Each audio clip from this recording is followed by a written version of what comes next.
Yes, welcome everyone here to the Smash Sports Show right here on Smash FM here on, yes, yet again, another lockdown edition here in Melbourne. Of course, we just got into lockdown about an hour and a half ago. But let's go to our friends who are not in lockdown. There's actually not many places left in the country that's not in lockdown at the moment. But that is obviously over there in WA. And, of course, only about 3 or 4 weeks ago now was the WAFLW Reserves Grand Final between East Fremantle and Peel Thunder there down there at Mandurah, the David Grace Arena. And for the Peel Thunder, it was a magical grand final because they got the job done in front of their home crowd down there in Mandurah. And, of course, we got the best on ground in that grand final as well. It ends up being the club best in Ferris as well in the reserves. Of course, and in that premiership team for the reserves, which they won by just under a kick over the Sharks. And, of course, Ariana joins us right now. Thanks so much for joining us. Oh, no, thank you. Thank you very much for having me. Excited to be here. No worries. Well, you might as well tell us, number one, what position did you play on the field on grand final day? On the grand final, I was playing the ruck against another very talented ruck at East Fremantle. She really put me through my paces. But, yes, I was in the middle of the ground there. It was right in the action. Pretty tough grand final. As I mentioned, it came down to less than a kick to win that grand final in front of your home crowd. Now, what I believe, didn't you get behind in that grand final? Yes, we were. It was, I think it came down to the last couple of minutes, actually, where we were kind of in for a bit of a chance. I think it got to about halftime. And I mean, post-game, when I was speaking to my family and people that came and watched, they were like, at halftime, we were just about ready to pack our things and head home. You guys, we thought you had no chance really winning that. So, yeah, we were down the whole time. And then, that last quarter, and Ava, coming in to finish us off with a couple of goals there. But we were down the whole entire game and it wasn't looking very good. 2 goals in the last quarter to get yourselves over the line. I know this is going to sound a really silly question to ask, but when did you felt you won it? I think as Ava had kicked one of those final goals, as I was running back to to do the ruck, I was thinking, okay, we've still got a few minutes here. We're coming back a little bit. But, it was hit and miss. It was very hit and miss whether we were going to be able to get back in there. But I think, in that last quarter, I think the girls, we came out of halftime and we knew the game wasn't over. We'd done this before where we were down the whole game and then come back with a really strong last half. I think coming out of the half, we were like, no, come on, we're still in the game here. And, that last quarter, I don't know where the fire in our belly really just ignited, but everyone just kind of turned it on and the ball was whizzing down. And, when Ava booted that first goal to get us, I think it was to a draw or close to a draw. That was where I was thinking we could be on here. But really, I think as that final siren went, it was then that it was we realised that it was actually done. We'd done the deal. How much was the home crowd in that last quarter? They were sensational. I'm so glad that the club worked so hard to secure a home grand final, and I'm so glad they did. The amount of support that was around the grounds there, it was incredible. I mean, from people standing just along the fencing there to the whole stands being filled with people sitting down, the atmosphere absolutely rose as those in that final quarter with those first goal and then another one to follow. I think the crowd really helped us carry it home because they were just as excited and probably shocked as we were. As I said, my family was probably about ready to head home. So then when we turned it around, I think it was very exciting for everyone there. So they were, it was absolutely fantastic. I think to be down there, it made it a lot easier for all of our friends to come and support as well because they weren't travelling miles away to Joondalup or somewhere crazy like last year before. You mentioned that seems like your family almost lost faith in your team coming back. So I guess you were lucky that they stayed around a bit after the game. Glad I looked over at the fence and they were still standing there cheering on. All the friends were still there as well. They were 100%. They had called it a day. Yeah, it was fantastic. Everyone stuck around, and thank goodness we also had the league game afterwards, so they probably would have just headed into the bar for a drink and then came back out to watch the other girls. But I'm really glad everyone stuck around and had some faith in us, because it was definitely a tight game, and to come back from behind the whole game to then secure it in that last quarter, I think that's probably what really made everyone that little bit more excited. It wasn't a game where you just sat there and thought, oh, this is. I mean, these Fremantle supporters probably thought, this is a game we've secured it, don't worry about it. But just flip it was just it was great. When the final siren went, now I believe, talking to your coach and your captain, Narelle and Whitney, now I believe when the siren went, the ball just came out of the back line, and then the ball was just about to go back into that back line, which obviously is Freo's forward line, when the siren went. How was it, a relief or a celebration when that siren went? Funny story actually on that final siren. I think it was me and Hannah Church. I think it was. We were both. There was someone. We had no idea of how much time was left. We knew there was not much, but that ball was kind of whizzing in and out of the back line, and it was getting a little bit too close for comfort to East Freo line. But someone had booted it up in the air, and I think it was me and Churchy, and we were running towards it, and we both were like trying to swipe at it, jump out of the air. We were smacking into each other because we just had no idea. And then the final siren went, but we were right in front of the crowd, so all we could hear was the crowd screaming, and we actually had no idea the game had finished. We were still trying to grab the ball. So I remember we kind of were like, wait, we've done it. And then the crowd, like the girls just came in and piled on. I think, Church, I was stuck at the bottom, couldn't really breathe under it. That was fine. It was all worth it. A little bit of struggle, but that was okay. Now, I did mention the intro. You got best on ground, as well as obviously winning the premiership. Number one, were you surprised you got it? Oh, absolutely. I had no inkling that was even on the cards. As I'm sure Narelle and Whitney mentioned, the girls I'm playing with are absolutely fantastic, and we had so many standouts. Like Bella Mann, she came down from league and she was terrific in that midfield. Ava booting all her goals. I could go on and on about everyone else that I thought were just absolutely fantastic. I mean, at the end there, when my family were there, I gave them, my family and friends, I ran over to them, gave them a huge hug. And we were still kind of talking as the presentation started. And then so I just sat down and made myself comfortable. And as they were announcing our best on ground, and then they kind of said for Peel Thunder, and I was like, yep, awesome, let's go, girls. And then they called out my number, and I was like, hold on. And then they called out my name, and I was in complete shock. And as my friends told me afterwards as well, they were like, oh, no, you should. There was plenty of other girls that did. They keep me grounded. Talking to your coach, Narelle, probably about a week and a bit ago now. Now, I believe there was a bit of convincing from her to get you back into playing football, because obviously, as I noticed myself during the week, that you also played another sport at a pretty high level.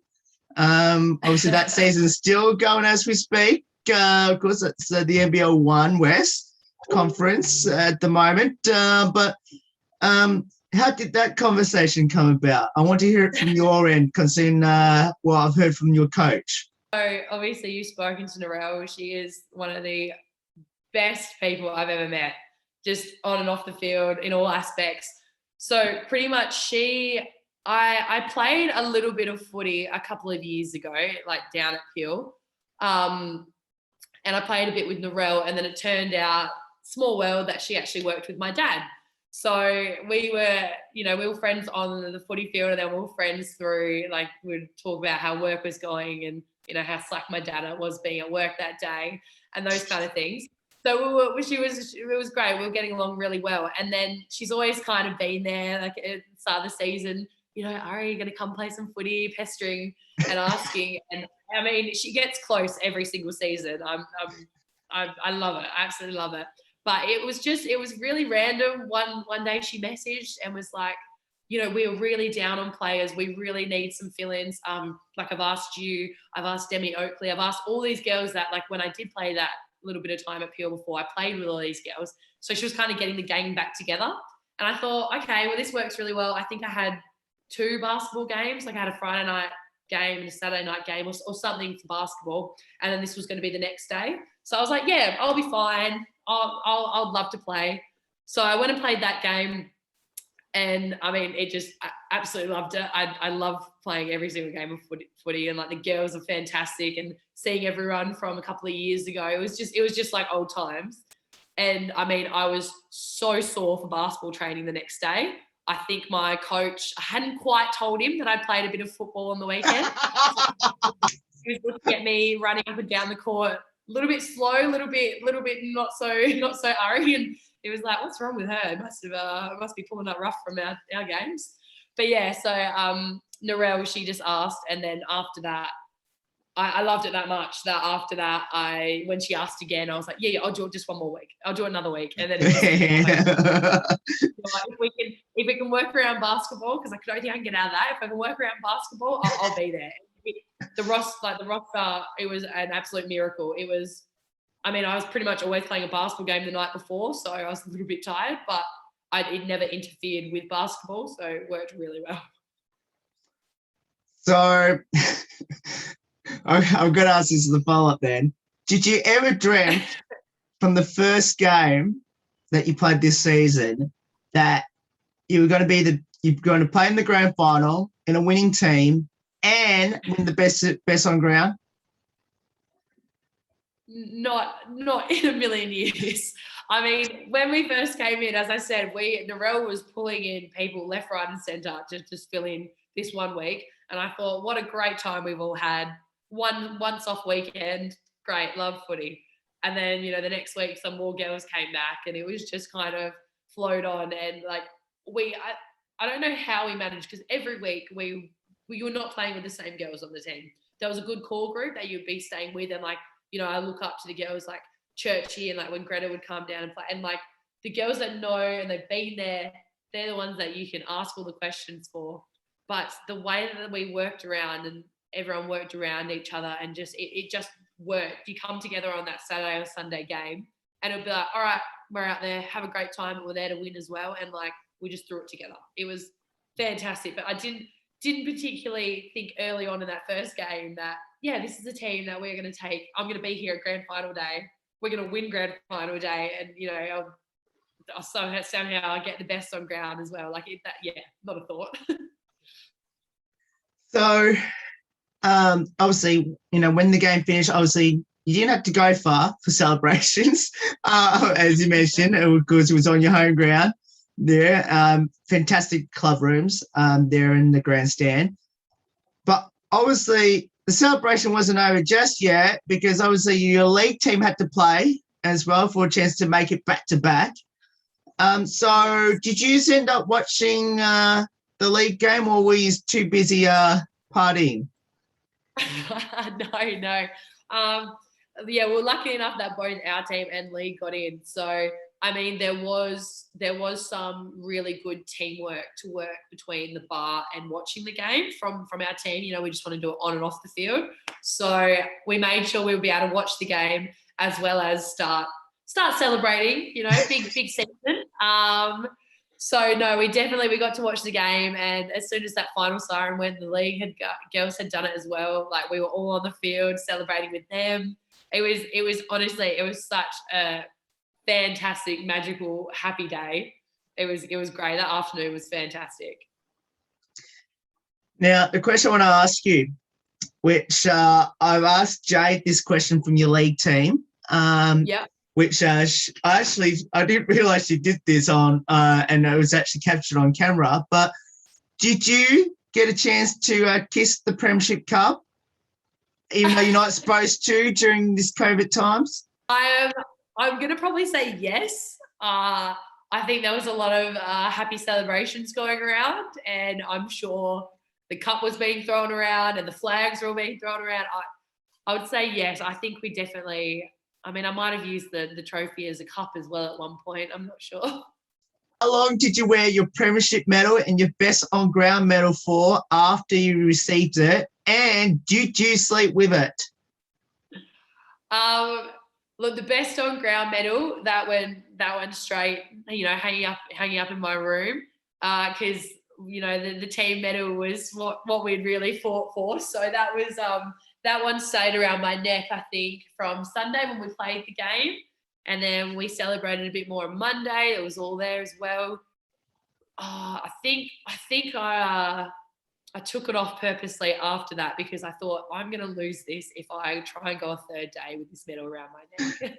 So I think that went in a secure place somewhere. Now, you mentioned, obviously, you're still playing basketball there in the NBL 1 West at the moment for Rockingham. Now, you mentioned that sometimes you put up sore the next day at training. Have your coaches or anyone on your team know that you've been playing football this whole time? And did you, walk into training strutting like, hey, I actually won a premiership and got best on ground? Yes. So, I mean, at the start, it was kind of, I don't know I get in trouble for this. No. At the start, because I just had planned on playing that one game, so I didn't think it was worth really mentioning to anyone because it was just a bit of fun. We'd already played all our basketball for the weekend. As long as I didn't get hurt, that was the main goal. And then when I kind of kept playing, it didn't really come up in conversation. Some of the girls knew. Some of the girls, they knew. I told a few of the girls, when they'd ask me what I'd done on the weekend after our game or something, and I was like, just a little bit of running around and stuff. But I think towards the end part of our footy season, I started getting found out a little bit when I was walking into training with bruises on my legs that were a little bit unexplainable from basketball. I had, because, being ruck, you cop a few as the girl goes up with her knee, so you get a few corks, and they ended up absolutely spreading into a huge bruise. A few boot marks through my legs, so they'll go down like the length of my leg. And I remember my coach saying to me, he looked at me and he was like, "Is that from our Friday night game?" And I was like, "Oh, no, I don't think so." And it was like a huge boot mark down my leg. And he was like, "What? Are you okay? Like, what are you doing to get these bruises?" So it kind of started coming out a little bit when I couldn't these big marks along my legs, and the reason I was walking with a limp because I got a cork real bad or something like that. You already mentioned how you got involved in footy already during this interview. So my question I'm going to ask is, what does the sport of football mean to you, especially being there at Peel Thunder? I mean, as I said, I absolutely love footy.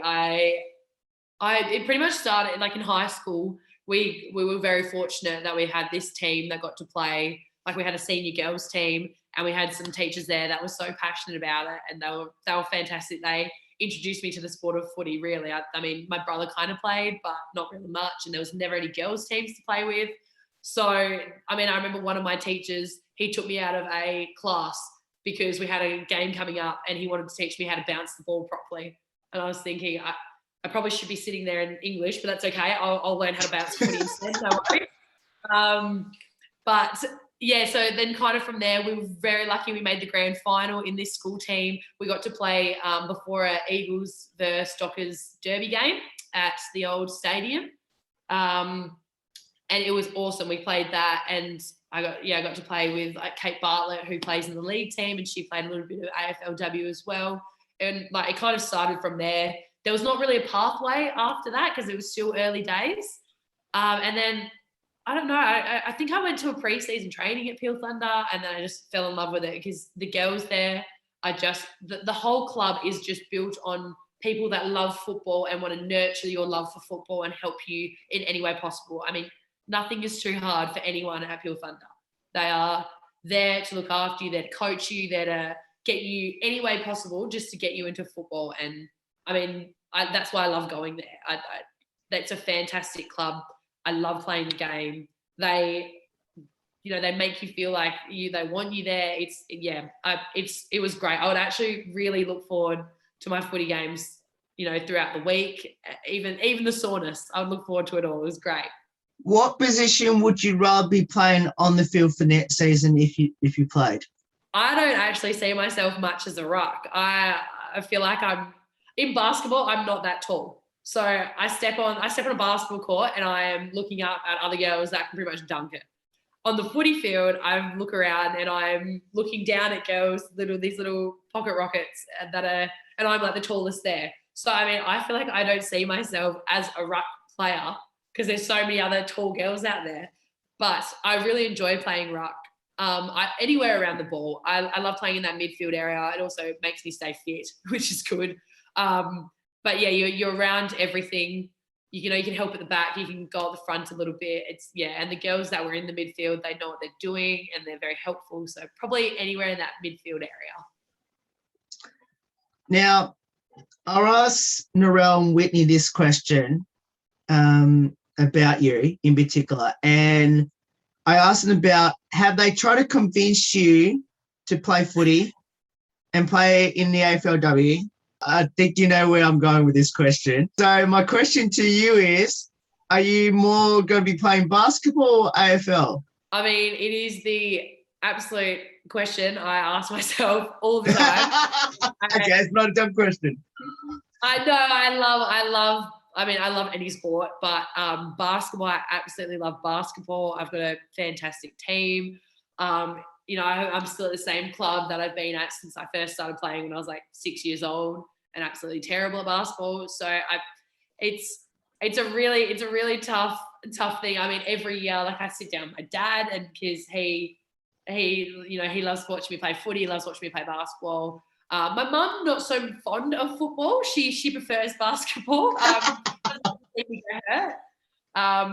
But unfortunately for her, I did come from a rugby sevens background, so she's kind of got used to the tackling and everything like that. So I honestly, it's a question I still struggle to answer. I love them both so much, and I mean, the only thing is haven't given footy a real crack. I think I watched a little bit of what Whit said about this, and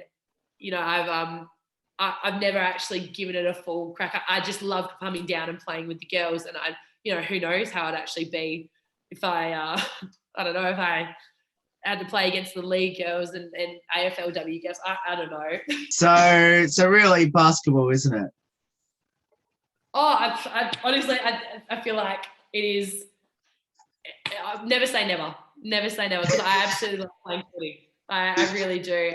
I love playing basketball. I love playing footy, and it'd be lovely if I could try and juggle them. I've just finished my uni degree, so that kind of has wiped that out of the way. So I will, I'll see how I go. What will be your advice to people who are in WA that should get involved in footy, especially down there at Peel Thunder?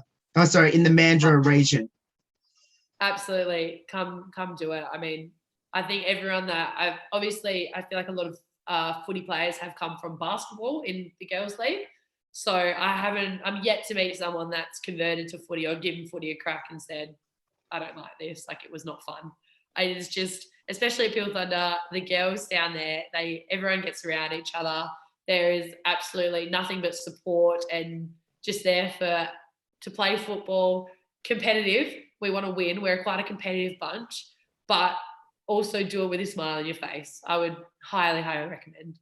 Who had the most embarrassing moment on the field this season, and what was it? I think we've had a couple. Not even on the field. I think trying to get to the field, girls forgetting things.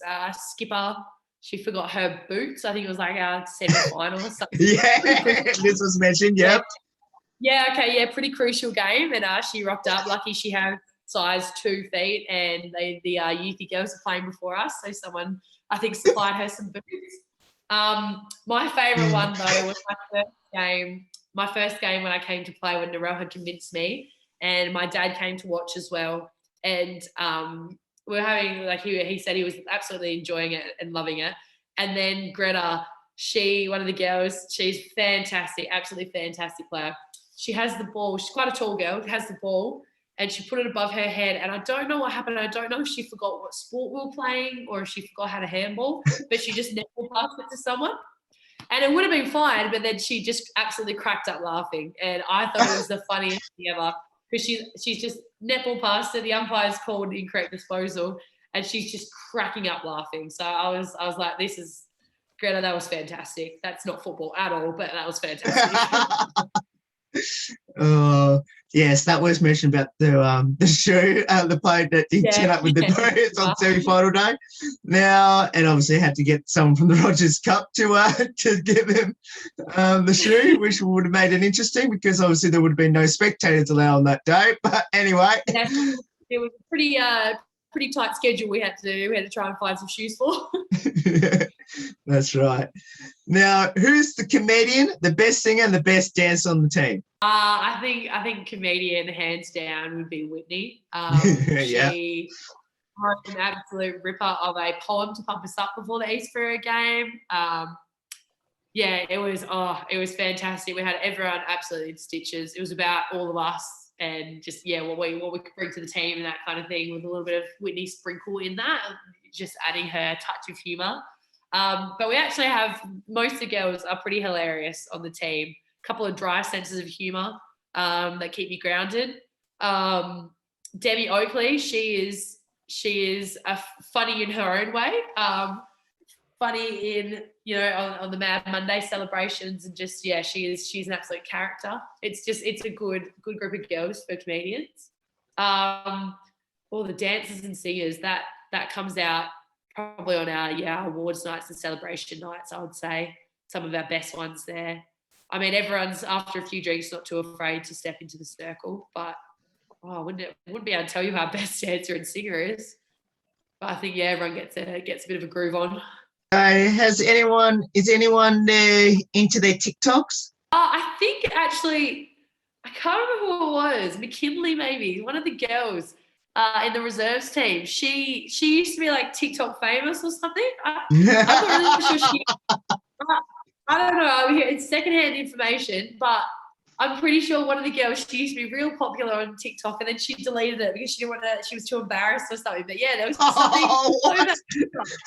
Yeah. Not sure. I would have to fact check that one, but there was something about there that one of the girls, she was really quite popular on TikTok, and I was I had no idea, and I was like, oh, what?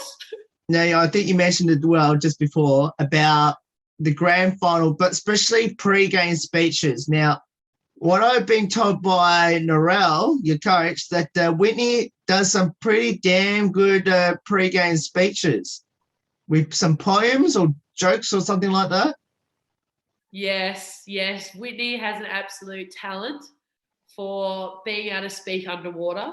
She can have a conversation with anyone, and it's still a tip-top conversation. But she comes up with some absolute crackers. I don't know whether she's rehearsing in the mirror the night before, or if she just comes and there's absolute fire in her belly, because the pump-up speeches she can give and the absolute no nonsense that she would demand is fantastic. Like, you're standing there on a couple of minutes before you're about to run out or whatever, and she's pumping you up. We're fired up as a team, and she will not take anything less than 100% standard. It's honestly fantastic. The energy she brings.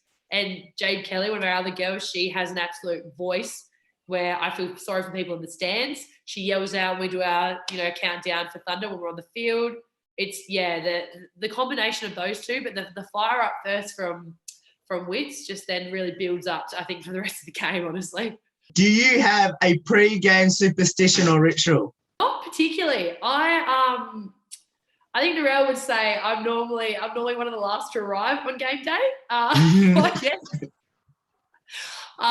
known for my being too early to games. So I normally like to come in more of a, oh my God, we have no time left, I'm just going to quickly jump in and get ready for the game kind of mindset, apparently. So I normally roll on in, and the girls are already doing other things, that I'm just pulling up my socks and putting on my crepe shorts and playing top, and I like fast and quick, and just don't think about it too much. So I think on the grand final, I got there pretty early. That wasn't my normal routine, so I'm unsure if that changed anything. But my pre-game is, oh my God, I'm going to be late, I'm so sorry again, and then rocking up and go. You don't do this with basketball, do you? Basketball, no. Well, I mean, in both sports, when I say go, we arrive an hour and a half before the actual game starts. So I'm still arriving probably just on the dot of the hour. But we still have plenty of time to actually lock into game mode and stretch and warm up and, you know, all the actual stuff that our physios and everyone actually run us through. It's more I don't get there and, you know, have a coffee at this time and then do this. I normally just roll in, quickly get changed, and but I like it that way. I like to just be straight in, don't think about it too much, don't dwell on things. Now we'll finish up with his last two, which is any good nicknames on the team? We do have a few. I don't know which ones would be appropriate. My honest to God favourite nickname I've ever heard of in my life is for Crystal Carter. She is one of the coolest chicks you'll ever meet. She plays league and resis. And so her first name is Crystal. So, yeah, I don't know if I should be saying this, but her first name is Crystal. So her nickname is Meth. Yes. And it was quite a big nickname when we first couple of years ago were playing together. It's kind of died off, I feel. I don't think many people call it Meth anymore, but it pops out of my mouth sometimes when we're playing, and I get a few looks from the umpires or other players. They're like, because I'm screaming, Meth, Meth. And so that's one of my favourite all-time nicknames. Whitney refers to herself as Big Dog, so that eventually she eventually, you know, if you say it enough times, everyone's going to start catching on. So she successfully did that after a whole season. But yeah, I think that's probably about the only ones that are appropriate. Well, Ariana, thank you so much for giving up your time to join us. It's awesome to have you on the show. Firstly, congratulations from all of us here at Smash FM on winning not just the Premiership for Peel Thunder in the WAFLW reserves team, but obviously winning the best on ground. You fully deserve it, and especially from listening to Whitney and obviously Narelle as well, you fully deserved it. And can't wait to see how you go next season in 2022. But obviously, you still got your basketball for the NBL 1 West for Rockingham as well. And hopefully that all is going well so far. Then hopefully it will, if you go all the way win the conference, hopefully we'll see you in Melbourne hopefully later on in the year. Yes, absolutely. It's thank you. It's been an absolute pleasure. And if you guys can keep your COVID cases under control, it'd be great if we can get over there. Thank you. No worries. And that's Ariana there, joins from the Peel Thunder, of course, winning, of course, the WAFLW, of course, grand final premiership in the reserves, of course, being East Fremantle by less than a kicker there at the David Grace Arena in Mandurah about 3 weeks ago. There's more on the Smash Sports Show right after this. Don't go away here on the 10th year celebration.